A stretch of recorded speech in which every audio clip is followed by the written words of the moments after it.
आज देश में जो हालात है, जहां संविधान पर सीधा हमला हो रहा है, जहां जन की बात नहीं हो रही है, मन की बात हो रही है। 20,000 करोड़ पैसे किसके हैं? पोर्ट पर चरस किसके पकड़े गए? कार्रवाइयां नहीं हुई तो संस्थागत भ्रष्टाचार के भीष्म पितामह देश के प्रधानमंत्री जी, जिनके इर्द गिर्द मेहुल चौकसी से लेकर करके नीरव मोदी से लेकर के विजय माल्या और अडानी जैसे लोग साफ साफ दिखते हैं, जिनके वो पोषक हैं, संरक्षक हैं। तो भ्रष्टाचार तो वहीं जाके देख लीजिए ना, जहाँ जीवन बीमा के जो भी इस देश के अंदर में सच बोलेगा उसके खिलाफ भारतीय जनता पार्टी कहीं न कहीं साजिश रचती है, और साजिश रचने ही का नाम भारतीय जनता पार्टी है। अब सवाल ये उठता है कि जो व्यक्ति गुजरात से ताल्लुक़ रखता था, उसके संदर्भ में उन्होंने कहा था कि शासन को आंख में धूल झोंक करके वो ठग जो है कैसे पूरा घूमता रहा जम्मू कश्मीर सेंसिटिव स्टेट में, और पुलिस शासन के पदाधिकारी उसके पीछे Z+ सिक्योरिटी लेके घूम रहे हैं। नमस्कार, आप देख रहे हैं मीडिया दर्शन और मैं हूं आपके साथ अंजलि तिवारी।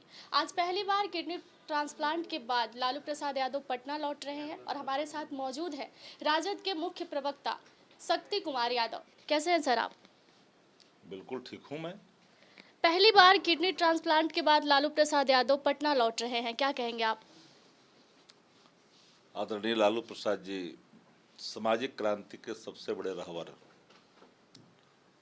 जो शिक्षा से, चिकित्सा से, रोजी से, रोजगार से वंचित था, अंतिम पंक्तियों में था, जिनकी आवाज़ नहीं थी, जो अधिकार को समझते नहीं थे। वोट का राज का मतलब छोट का राज, इस राज को, इस रहस्य को स्थापित कर करके लोगों को हक के प्रति जागरूक किया, और वह राजद के राष्ट्रीय अध्यक्ष, बिहार के पूर्व मुख्यमंत्री भी, तो जान लीजिए वो तो गए थे चिकित्सा के लिए, उसके बाद 7 महीने के बाद वो पटना की धरती पर आ रहे हैं, घर वापस आ रहे हैं। तो कार्यकर्ताओं में खासे उत्साह तो स्वाभाविक है,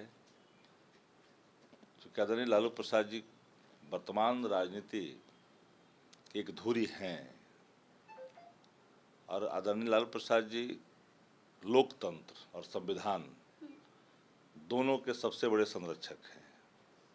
आज देश में जो हालात है, जहां संविधान पर सीधा हमला हो रहा है, जहां जन की बात नहीं हो रही है, मन की बात हो रही है। देश चलता है मन की बात से नहीं, जन की बात से चलता है। देश चलता है मुद्दों से, देश चलता है जन सरकार के सवालों से। मन की बात आप कह रहे हैं तो बताया जा रहा है कि 2024 और 25 के चुनाव की पूरी रणनीति जो है लालू प्रसाद यादव यहीं से करेंगे, इसमें कितनी सच्चाई है? आदरणीय लालू प्रसाद जी सदैव सामाजिक न्याय, धर्मनिरपेक्षता के पक्षकार रहे हैं।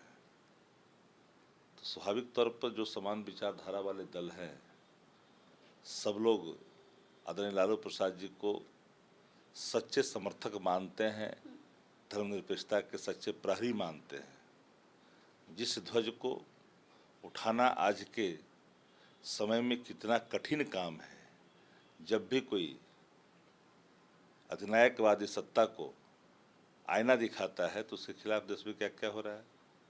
संवैधानिक संस्थाओं का, जांच एजेंसियों का दुरुपयोग हो रहा है, लेकिन उससे निडर होकर के, बेपरवाह होकर करके देश हित में लोकतंत्र को बहाल रखने के लिए प्रयासरत रहे हैं और काम करते रहे हैं। तो धुरी है, इससे कोई इनकार नहीं कर सकता। इस देश के अंदर में जितने भी वरिष्ठ नेता हैं, सब आदरणीय लालू प्रसाद जी को उस दृष्टिकोण से, उस नजरिए से देखते भी हैं। विपक्षी दल का कहना है कि भ्रष्टाचार के कैप्टन है लालू प्रसाद यादव, इसको लेकर क्या कहेंगे आप? 20,000 करोड़ पैसे किसके हैं? पोर्ट पर चरस किसके पकड़े गए?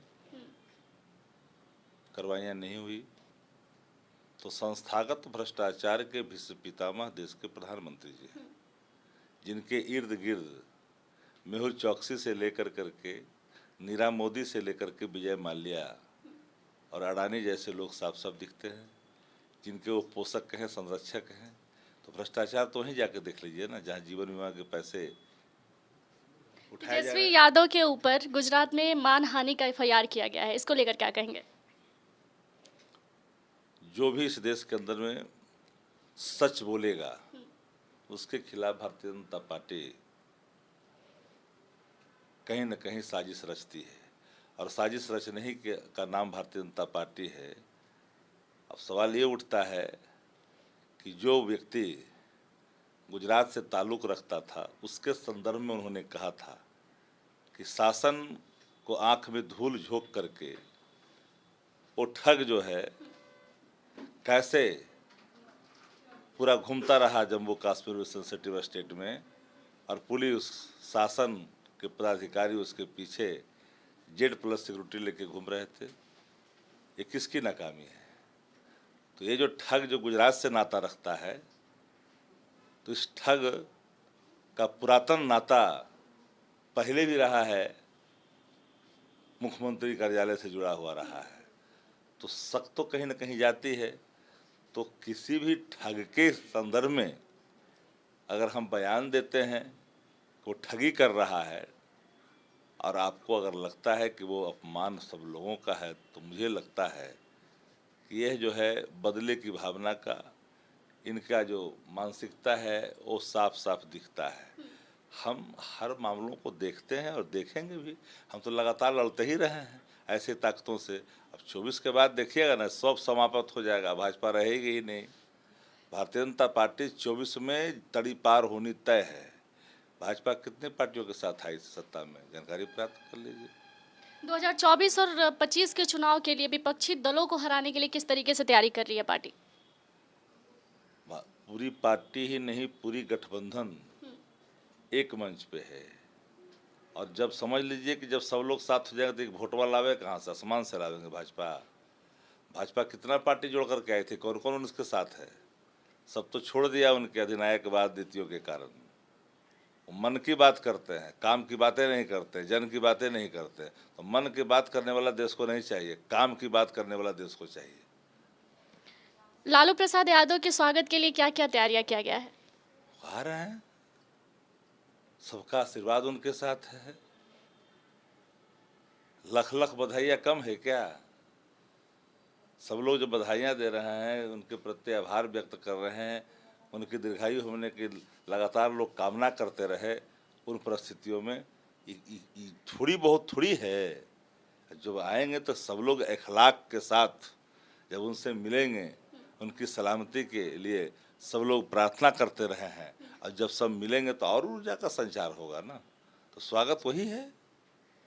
देखिए, आप सुन रहे थे शक्ति कुमार यादव को, और इनका कहना है कि आज लालू प्रसाद यादव पटना आएंगे तो यहीं से पूरी चुनाव की तैयारी की जाएगी। अब देखने वाली चीज़ होगी कि लालू प्रसाद यादव के आने के बाद क्या कुछ राजनीति में बदलाव होता है।